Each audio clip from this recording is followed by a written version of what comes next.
show jamana la ba hamunu ban fla maliko nani maliko kan foli belelo ba hambo ko yo kuma be hani wakati be amana ke dugu de la mine france ka italie ka espagne ka senegal maroc tunisie abidjan fana ta se ba mal bare ma foli belelo ba hambo ko aw yo kuma be ani wakati be ami wa ko wakati ta kuma be ko sigi awnga bololo sira san fla la ko ngani kuna foni nunu makono da awni che aw yere kuna foni mi namba do ma logo kun ya wakati sele hamba foko bela jene ki bismillah kuna foni bulon ko nana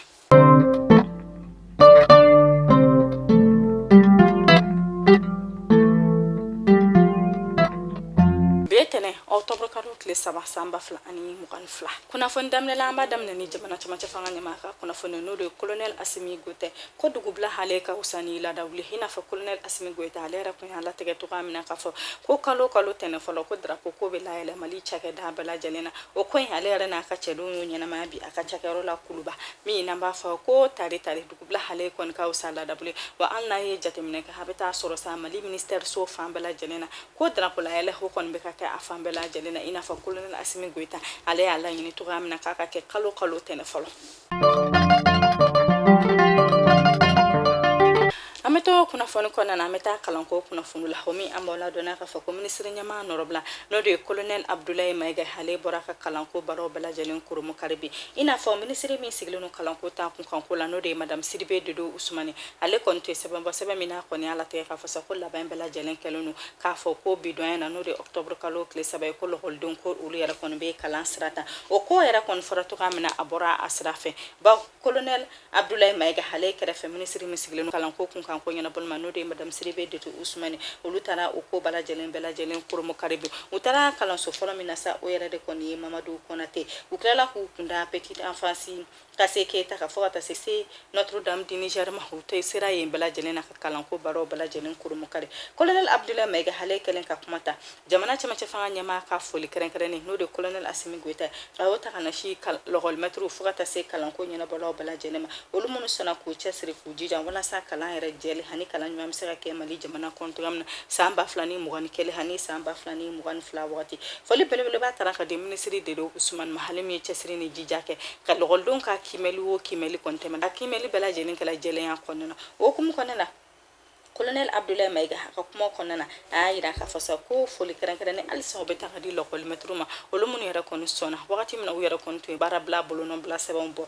farafina kila tomba no de seda e nyangili ta kamali jamana segere olu yara ko ne ay don fasa ko nyangili ta na kamali jamana segere o barabla yo boloka mi no foli bole lo bakaru yo bahu ko ne ay da ka fa ko ulbu ka faso fe ye faso de nyama ira o wakati ko nyene ne be ku fena fesa u ko ne ka son nyina fene ka fembala jene ka kalanjele ni kala sebendi hokol nyana momo ko tu ka jamana ko ka jamana de meto ko yana sugu bala jene kuma kunchela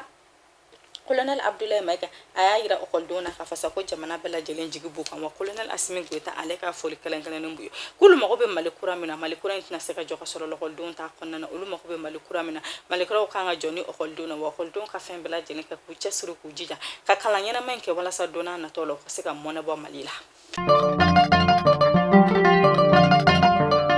alisa hameto kalanko kuna funula homi ambola dona ka fa ko ministre mi siglono kalanko tunka nale de madame Sidibe Dodo Ousmane aleni ministre nyama no robla kalanko bara kurum kalina le kunda kalanso kan kalaso mi ra no de bamnata jalo fo ata se isika mo ma na yere contrat de mekalan ta kadini kalan do ma mi yere koni umo ko be kala mena munu na fo ata se femisen wara ma obala jelen duru ma wala sa obese ku yere ma konyo to kamina ministre hale koni ayira ka fa ko anani oluka chesri nu ka jija fe wala sa kalan jele hani kalanyana mam seka ke mali jamana ko nana to gamna ko sa on sa kulu ka chake da be milliard bi oro de bo kado kalanko kun kan ko la mali jamana bela jelen ko nana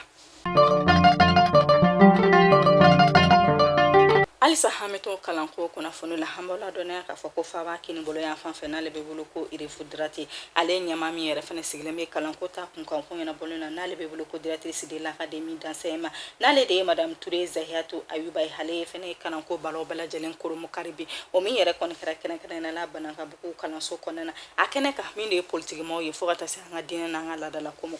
olu bela jelen tumbe kan ko en kenen yana ma mi yere nu kon ye kalanko baro bela jelen kurumu karibi samba ba flani mugan flani samba flani mugan saba kalanko baro bala jenen kurumu karila bi mi uklala ka jonjon keren kanen ta kadi kalando ma wala so be se ku yere deme to gamna mi de kwa kalamino fo ta se umma ko nyam sen wala o bala jenen dira ni kalande nun ma wala so be se ku yere deme to gamna adona ka fo ko nyina hale ko ni gelara ni de me yere kon tara kadi kalando ma o yere kon na chama bo dimba o ka hamina kula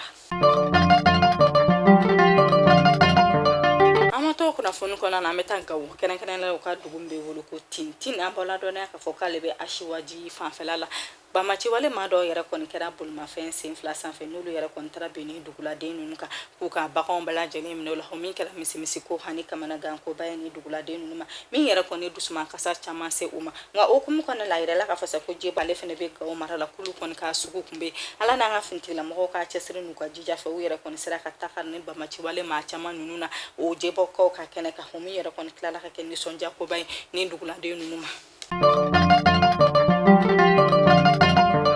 sanantoro kuna foni kelen ko na hamita bla khofi bla halebe segu marala o me na mola dona ka foko ba machi wale ma shiki no lu yara kon be bul ma fensi infla o nani sa fe hulu yara kon tara bi anga fintigla mo ko ka daga yoro kambla ya ida ka fasa kuna foni ko na ko guta mobli do ko ni ba machi wale ma no yara kon tara du uri kono kata bi anga fintigla mo daga yoro fura ka minde gendarmerie hani police so mutara bi hulu folo de kan ka cheni ke ko ni mami yara kon be bla yoro do kiba do nga fasa ko fintigla mo ko ka daga yoro ka yara kon ni misiri ka suru ni manu la ka to nya kami misiri mo hola ni ka kla ka cheni ke nga anga fintigla mo ko holu yara kon masangu no mena misiri kon na ba olu yara kon kana na sika cheni ke ka dugula do ni mbona nga okum kon na anga fintigla mo ko yara kon kla la ka seba ya soru ka anga fintigla mo ko kla la ka sika no mena ay la ka fo kuna fonu kon na saka amma bela jenin bulla ku bul to la ku yara kon tara ku ka moto kilato nga ko cheni yara kon duna anga fintigla mo ko sebe ko gendarmerie daga yoro la ku yere koni moto shekin ku yo jeni ko doyen daga yoro la sa ku yere koni moto saba ku o bamachi wale ma yo jeni olufe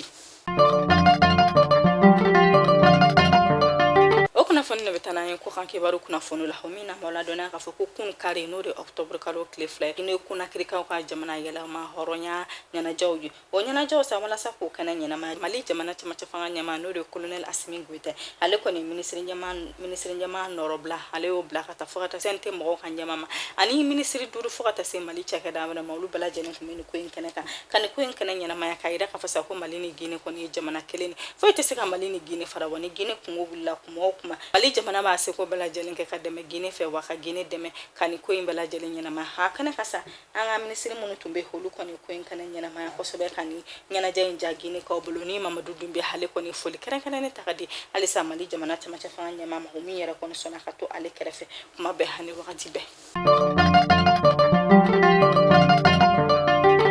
alisa nantura gine ka jamana yela mahoronya nyana jakula hamola donia ka fasako mamadu dumbe hale yare ko ni la sigli keren ke anga mai anga mamunu yare tala no be hulu kudini ala sigli sen fesa sente mo ko hanyama no de maliki jawji mamadu dumbe hale ka secrétaire général jonjon keren taraka di o mali jamana nyama to ala no de colonel asimi goita mina ira la ka fasako ni ko yare ko ni kera de wala sabbe kambe mali jamana ani gine jamana ni nyon to kamna alisa do be se ka faraka to amina ka ke jonjon le ka ke janyo ka beni amato kuna fonu ko nan hamidu jeda ko ka kuna fonu ko na lo mina mola dona ka fa mali la sigi demi sigile no jeda ko finale de to ko sherifu amidu ba ale fena to menyo gonda la jala bi aka chakora nyo gonda la jamina le yare buke ministre sem sigile no ka ko kan ko nyina bolla jeda ko fe o kunyu ka nyama do blakata ale yare kon tale atara seben kere kelen di bama o seben yare kon la ba yare kon kan baraketu amina ani boya masigi keren ni ani boya masigi keren ni hani o taraka di bama o kum kona la ba kelen ka kuma tale kon ayira ka fasa ko una na sebe min dale mahajara le wa boyana le ma wale ba se kuna suko bala jenen ke sa jonyo ga min be mali jamana ani jeda jamana ni nyon che do ka se ga fara ka to ga min min de se ko ni don wota o fere ta kun kan ko fo ta se waru ko nyala bokun kan ko ma ko do be se ka fara o jonyo ga ka mali jamana ani jeda jamana ni nyon che to ga min jeda ko ka min sirmi sigile no ka ko kan ko nyala bolma ale kun chi de mi chika ta hale fene foli karen ni ta kadi ba ma ka kla ka foli karen ni ta kadi anga jamana chama cha fanga nyamo ma kaira ka fasa ko ulu yera kon mito anga jamana chama cha fanga ko ba ulu ba ndeme ka boni wakati gela men kona na ma ko solul ma ko la ulu bo o deme do mali jamana ali sisa nantura gine ka kuna funi la hambola dɔniya ka fɔ ko farafina donna ba min yɛrɛ kun bɛ kɛ ni o kun bɛna kɛ san 2025 ko koɲa bɛɛ yɛrɛ kɔni tun bɛ gine jamana bolo nka farafina dolancila tan baw ka ɲɛma kafu ɲɛma n'o de Patrice Mustapha ale bɔra ka kunnafoniya di n'a yira ka fɔ sa ko san 2025 ta in k'a yɛrɛ kɔni tɛna se ka kɛ gine kaw bolo ko donna nataw la ko welewele da bɛna kɛ k'a ɲini k'a dɔn ka fɔ sa farafina dugu min yɛrɛ kɔni bɛna se ka san 2025 dolanci ko ɲɛnabɔ farafina kɔnɔna na. ka kunnafoni datugu pe hameta Burkina Faso kɔfɛ o min na mɔla dɔniya ka fɔ ko tile fila in na jabarani so sanfɛ i n'a fɔ balajɛlen y'a ye cogoya min na ko mankan hale yɛrɛ kɔni tun gannen no Burkina Faso kɔfɛ baw fanga hale yɛrɛ kɔni tun bɛ ale kɔni tun bɛ ka jaso kura ye Burkina kɔfɛ fɛn bɛɛ lajɛlen kɛra sanga kɔni ma taa min kɔ hakɛrɛw ye Ibrahima Traoré n'ale ye kapitɛni hale ye fanga jaso colonel Ali Dami Bala colonel Ali Dami Ba hamala dɔniya ka fɔ k'ale fɛnɛ kun ye fanga jaso Marc Roch Kabore la ni yɛrɛ kɔni ye o kalo 8 o kuma kɔnɔna na sa an bɛ wagati ni minɛ ko sisan hayira la ka fasa ko kapitɛni Ibrahima Traoré hale yɛrɛ de kɔni fɛnɛ fanga jaso colonel Ali Dami Bala nka yani colonel Ali Dami Ba hale yɛrɛ kɔni ka fanga di ale ye laɲini 7 hale y'o kɛ kapitɛni Traoré fɛ o laɲini dɔ ye k'a fɔ ko u kɔni tun bɛ ka Burkinakaw bɛ ka kɛlɛ min kɛ ko kɛlɛ in yɛrɛ kɔni ka na jɔ ko kɛlɛ in ka kɛ walasa Burkina yɛrɛ kɔni ka danbe n'a ka bonya ka segin a ma ko min de ye finitigilamɔgɔ ninnu bɛ k'ale kɔrɔsi n'olu bɛ wele ko FDS mɔgɔ ko olu yɛrɛ kɔni kana nɔ minɛ a tilala ka fɔ sa ko FDS mɔgɔ ko olu sen ka don jamana ko bɛɛ lajɛlen na jamana jɔsen kura ko ka to sen na jamana fara ɲɔgɔn kan ko n'o de ye réconciliation nationale ko ka to sen na ko bɛnɲɔgɔnya min b'u ni CEDEAO mɔgɔw ni ɲɔgɔn cɛ ko ka to sen na k'ale ka hakɛw k'a da ale ma wa ale yɛrɛ kɔni kana nɔ minɛ o laɲini 7 a Paul Henri Dami Ba hale kɔni y'o de kɛ kapitɛni Traoré la ɲɔni a ka fanga di kapitɛni Traoré hale kɔni y'a yira k'a fɔ sa ko ale sɔnna Paul Henri Dami Ba ka fɛnw bɛɛ lajɛlen ma an bɛ wagati min minɛ ko sisan Burkina dugu kɔnɔna na kapitɛni Ibrahima Traoré ale de ye Burkinakaw ka jamana camancɛ fanga ɲɛmaa ye Mali kunnafoni show jabarani layɛbagaw ni ne bɛ dansigi an ka bi kunnafoniw la n'ala ma basi wɛrɛ foyi kana an bɛ ɲɔgɔn sɔrɔ sini kunnafoni yɔrɔ kɛnɛ kan a ɲan'o cɛ sa an b'a dɔn ko bi ye lɔgɔkun daminɛ an b'a fɔ ko bɛɛ lajɛlen k'i hakili to i yɛrɛ la k'ala ka lɔgɔkun ja ne ni aw bɛɛ lajɛlen na a k'an bɛn